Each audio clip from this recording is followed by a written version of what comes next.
নমস্কার বন্ধুরা, শ্রাবণী রান্নাঘরে আপনাদের সবাইকে স্বাগত জানিয়ে আমি আবারও একটা রান্নার ভিডিও নিয়ে আপনাদের সামনে চলে এসেছি। আজকের আমি আপনাদের করে দেখাবো বেগুনের পিঠে।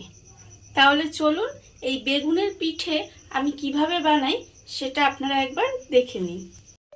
বেগুনের পিঠে বানানোর জন্য প্রথমে আমি গ্যাসটা অন করে নেব। আর যে বেগুনটা এখানে আমি একটা বেগুন রেখেছি, আর বেগুনটা কিন্তু কচি বেগুন নিতে হবে। এবারে আমি প্রথমে বেগুনটায় একটু তেল মাখিয়ে নেব। তেলটা মাখিয়ে নিলাম, নিয়ে এবারে বেগুনটার গায়ে একটু দাগ টেনে দেব। এইভাবে চামচের পিছন দিয়ে একটু কেটে কেটে দেব। দিয়ে এবারে যে গ্যাসটা অন করেছি সেই গ্যাসের মধ্যে দিয়ে বেগুনটাকে আগে পুড়িয়ে নিতে হবে। একটা পিঠ প্রথমে পোড়াতে হবে, তারপরে বেগুনটাকে ঘুরিয়ে আবারও অন্য পিঠটা পুড়িয়ে নিতে হবে। বেগুনের একটা পিঠ পুড়ে গেছে, এবারে বেগুনটাকে এইভাবে ঘুরিয়ে দেব। রুটি শাকার মধ্যে দিয়ে বেগুনটা যদি এইভাবে ঘুরিয়ে ঘুরিয়ে পোড়ানো হয় তাহলে কিন্তু বেগুনটা খুব ভালোভাবে পুড়বে। আর বেগুনকে পিঠে বানানোর জন্য খুব দরকার কিন্তু বেগুনটা আগে খুব ভালোভাবে পুড়িয়ে নেওয়া। এইভাবে গোটাটা ধরে উল্টে পাল্টে প্রথমে কিন্তু বেগুনটাকে আমায় খুব ভালোভাবে পুড়িয়ে নিতে হবে। বেগুনটা আমার খুব ভালোভাবে পুড়ে গেছে। এবারে আমি গ্যাসটা অফ করে দিলাম, দিয়ে বেগুনটাকে একটু ঠান্ডা করে নিতে হবে। বেগুনটা আমার ঠান্ডা হয়ে গেছে। এইবারে বেগুনটার খোলাটা আস্তে আস্তে ছাড়িয়ে নিতে হবে। এইভাবে আস্তে আস্তে পুরো বেগুনটা ছাড়িয়ে একদম পরিষ্কার করে নিতে হবে। খুব ভালোভাবে কিন্তু খোসাটা তুলে নিতে হবে। তুলে নিয়ে বেগুনটা খুব ভালোভাবে পরিষ্কার করে আগে রাখতে হবে।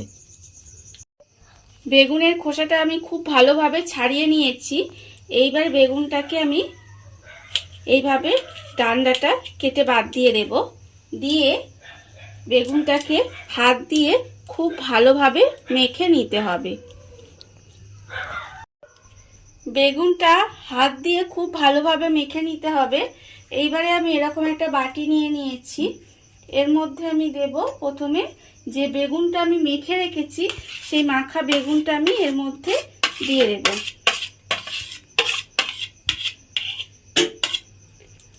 এবারে আমি এর মধ্যে দেব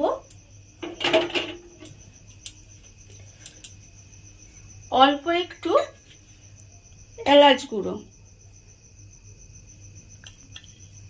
একদম 1/4 চামচ মতো এলাচ গুঁড়ো দিলাম। আর দেব আমি খুব অল্প সামান্য একটু মৌরি। আর এতে আমি দেব অল্প একটু 1/4 চামচ মতো আদা ছিঁচে রেখেছি, সেই চাচা আদাটা আমি দিয়ে দেব। আর দেব আমি এতে নুন। নুনটা আমি এখানে আন্দাজ মতো নুন দেব। এইবারে নুনটা দিয়ে এবারে আমি এর মধ্যে দেব ময়দা। ময়দা এখানে আমি অল্প অল্প দেব। আর খুব ভালোভাবে কিন্তু এটাকে মাখতে হবে। ময়দা দিতে হবে আর এই মিশ্রণটা খুব ভালোভাবে মেখে নিতে হবে। ময়দা দিয়ে আমি খুব ভালোভাবে মেখে নিয়েছি। আর এখানে একটা ছোট্ট বেগুনের মধ্যে আমি প্রায় বড় চামচের 5 চামচ মতো ময়দা দিয়েছি। দেওয়ার ফলে ঠিক আমার এরকম হয়েছে ব্যাটারটা। আর অন্যদিকে আমি আবারও গ্যাসটা অন করে একটা চাটু বসিয়ে নিয়েছি। এবার আমি এর মধ্যে চাটুর মধ্যে অল্প অল্প তেল ব্রাশ করে দেব। এইভাবে চাটুটাকে প্রথমে অল্প তেল দিয়ে ভালো করে তেল ব্রাশ করে দিতে হবে। আর এখানে আমি সর্ষের তেল ব্যবহার করেছি। আপনারা চাইলে কিন্তু সাদা তেল বা ঘিও ব্রাশ করে এটা ভাজতে পারেন। এইভাবে তেলটা প্রথমে আমি ভালোভাবে ব্রাশ করে দেব। দিয়ে এইবারে এই চামচে করে অল্প অল্প নিয়ে এইভাবে কিন্তু পিঠেগুলো আমাকে বানাতে হবে। এইভাবে চেপে চেপে দিতে হবে আমি এখানে চামচ দিয়ে চেপে চেপে দিচ্ছি। আপনারা চাইলে কিন্তু বেগুনের বোটা থাকলে সেই বেগুনের বোটা দিয়েও ভালোভাবে চেপে চেপে এইভাবে গোল করে দিতে পারেন। এইভাবে আমি গোল করে দিলাম। এবারে একটা পিঠ সেঁকা হবে, তবে কিন্তু আমি এটাকে উল্টে দেব, না হলে কিন্তু উল্টানো যাবে না, তাহলে ভেঙে যাবে। একটা পিঠ আমার ভাজা হয়ে গেছে।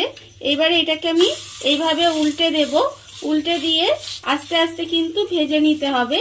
আর এই সময় কিন্তু গ্যাসটা লোতে রাখতে হবে, না হলে দেখবেন ওপরটা হয়ে গেছে আর ভিতরটা কাঁচা থেকে যাবে, তখন কিন্তু খেতে মোটেও ভালো লাগবে না। এইভাবে একটু সময় নিয়ে এটাকে খুব সাবধানে ভেজে নিতে হবে। পিঠেটা আমার ভাজা হয়ে গেছে। এরকম আমি উল্টে পাল্টে কিন্তু পিঠেটাকে ভেজে নেব। এবারে আমি এটাকে তুলে নেব। এইভাবে আমি তুলে রেখে দিলাম। আর এরপরে কিন্তু আবারও আমি যখন পিঠে ভাজবো তখন কিন্তু আবারও চাটুতে অল্প একটু তেল ব্রাশ করে দেব। এইভাবে তেল ব্রাশ করে দিলাম। দিয়ে আবারও কিন্তু এর মধ্যে এই ব্যাটারটা দিয়ে গোল করে পিঠেগুলো ভেজে নিতে হবে।